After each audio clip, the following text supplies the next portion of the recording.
कधीच नाही चुकणार तुमचे फेवरेट टीव्ही शोज झी5 सोबत, तेही एकदम फ्री। काय धमकी देतेस मला की बळजबरीने माझ्याकडून सगळं वदवून घेणार आहेस काय ग? की माझ्यावर कायद्याचं प्रेशर आणणार आहेस, तुझ्या सगळ्या प्रश्नांची उत्तरं मिळावी म्हणून प्रयत्न करणार आहेस? शक्य नाही वसुंधरा। माझ्याकडून सगळी माहिती मिळवणं तुझ्या त्या रीते शक्य नाही। खरंच अगदी बरोबर बोललास तू। नाही, तुझ्यासारख्या शंड माणसाकडून अपेक्षाच करायला नको होती। इथे यायच्या आधीच मला कळायला हवं होतं। तुझ्यासारखा हरलेला माणूस तुझ्याकडून काय मिळणार आहे रे मला? आयुष्यभर तुझा इतका अन्याय सहन करून सुद्धा तुझं हे तोंड बघायची दुर्बुद्धी मला सुचली, हे माझं दुर्भाग्य आहे। तुझ्यासारख्या विषारी नागाला दूध पाजलं, मायेनं जपलं माझ्या आई वडिलांनी, हे त्यांचं दुर्भाग्य आहे। इतका नीच आहेस ना तू की मेल्यानंतर तुला नरकात सुद्धा जागा मिळेल की नाही माहिती नाही, आणि तुला जन्माला घातलेल्या त्या परमेश्वराचं हे त्याचं दुर्भाग्य आहे। देव जाणे अजून किती जन्माचे भोग भोगायचे आम्हाला तुझ्या असण्यामुळे, आणि हे जे काही घडतंय ना हे फक्त तुझ्यामुळे घडतंय आणि तूच कारणीभूत आहेस याला। आतापर्यंत जेलमध्ये एवढी शिक्षा भोगलीस, एवढा चढतोयस, तरी तुझ्या अंगातली मस्ती कशी कमी होत नाही रे? आमचं सुख कसं नाही बघवत तुला, सांग ना।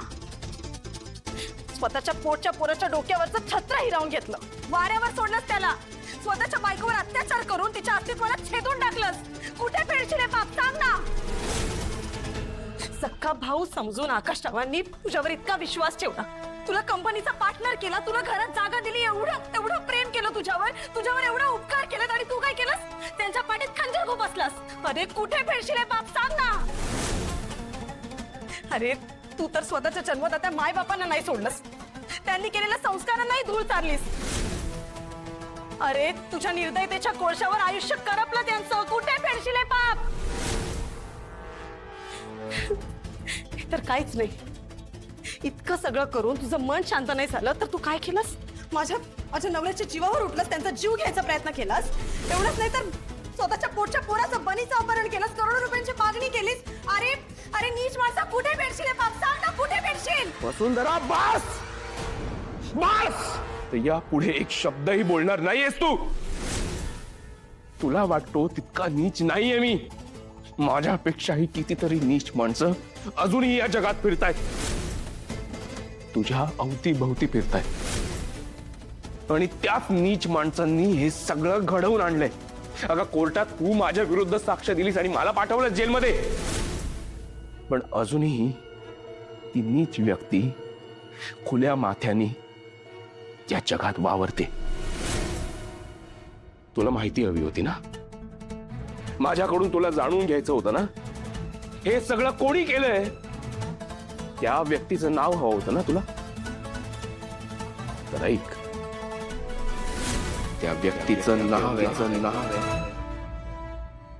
विशाखा।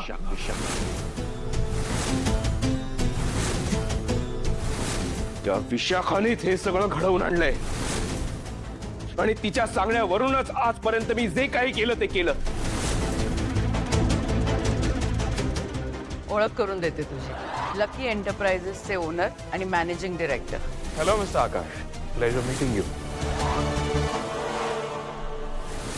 फर्स्ट फ्लोअर वरती जायचं, लिफ्टच्या शेजारची सेकंड रूम, आणि मुख्य म्हणजे लॉकरचा नंबर लक्षात ठेव। हो, म्हणजे सगळ्यात महत्वाचा सांगा। 24414 24414।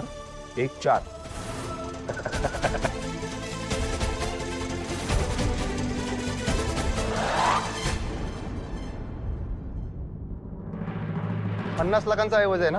हो, त्याही पेक्षा जास्त। त्या रूम मध्ये कोण कोण गेलेलं? ते मिस्टर अँड मिसेस रानडे। आम्हाला यांची झटकी घ्यावी लागेल। तुम्ही पार्ले ते सांताक्रूज दरम्यान प्लॉट विकत घेतलाय बरोबर? हो, पण काय झालंय काय? तुमच्या त्या बांधकामावर स्टे आलाय, तुम्ही आता त्या जागेवर कुठल्याही प्रकारचं बांधकाम करू शकत नाही। ही फक्त माझी लढाई आहे, माझ्या लाडक्या मैत्रिणी बरोबरची।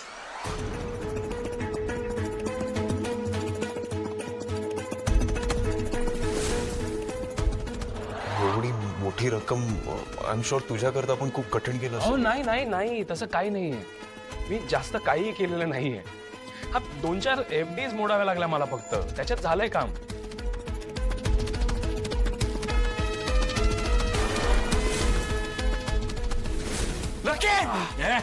चल बाजू हो. चल मागे. हे घ्या, बँकेमध्ये नेऊन सबमिट करा, म्हणजे तुमच्या लोनचे हप्ते पूर्वीसारखे सुरू होतील. आणि हो, तुमच्या बांधकामावरचा स्टे पण मागे घेतला गेलाय. आज फायनली आमची पार्टनरशिप ऑफिशियल होते. I am really happy. त्या विशाखाला सगळं सत्य कळलं होतं माझ्याबद्दलचं. तो शार्दूल आणि लकी एकच माणूस आहे हे तिला समजलं होतं. मला सगळं माहिती आहे. वसुंधरा तुझी पहिली बायको आहे. ते रानडे तुझे आई वडील आहेत हे माहिती आहे मला. बनीला तिने किडनॅप करायला लावलं हे सुद्धा मला माहित नव्हतं. बनीला किडनॅप करून त्याच्या बदल्यात तिने करोडो रुपये मागितले होते. हे सगळं सगळं तिचं कारस्थान होतं.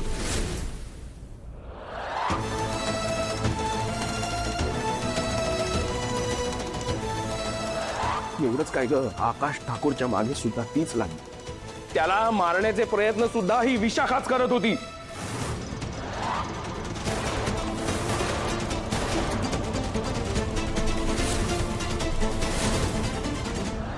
तुला माहितीये कोर्टामध्ये खोटी साक्ष देण्यासाठी सगळे खोटे साक्षीदार, सगळे खोटे पुरावे सुद्धा त्या विशाखानीच तयार केले होते. या अगोदरचा हल्ला सुद्धा तुम्ही यांच्याच सांगण्यावरून केला होता का? हो, मिस केला होता. सगळ्यांना पैसे देऊन तिने हे करायला लावलं होतं. त्या विशाखाने माझा फक्त आणि फक्त एक प्यादा म्हणून वापर करून घेतला. कोर्टात तू माझ्या विरोधात साक्ष दिलीस आणि मला आत पाठवलंस ग. पण ती विशाखा आजही मोकळ्या हवेत अगदी ऐशो आरामात जगते. तुला काय वाटलं? तू मला जेलमध्ये पाठवलंस म्हणजे तुमच्यावरचा सगळा धोका टळला? नाही वसुंधरा, यापेक्षा मोठा धोका तर अजून बाहेर आहे. तुमच्या डोक्यावर अजूनही काळाची टांगती तलवार आहे. कदाचित आत्ता सुद्धा त्या विशाखाने आकाश ठाकूरच्या मागे तिचा एखादा माणूस लावला असेल आकाशला मारण्यासाठी.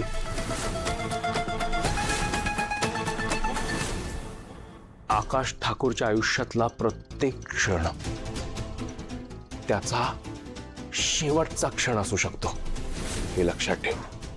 आणि फक्त आकाश ठाकूर नाही, तुझ्या पूर्ण कुटुंबाच्या मागे लागली आहे ती विशाखा. तुझ्या कुटुंबातल्या प्रत्येकाला ती एकमेकांपासून वेगळं करणार आहे. तुमच्या पूर्ण कुटुंबाला तिला रस्त्यावर आणायचंय, बर्बाद करून टाकायचंय.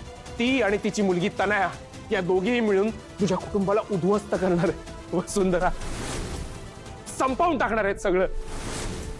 मग भावाभावांमध्ये भांडणं होणार, तुमची कंपनी नेस्ते नाबूद होणार, तुमचे सगळे पैसे ती विशाखा स्वतःच्या घशात घालणार आणि मग आकाशला तुझ्यापासून वेगळं करणार.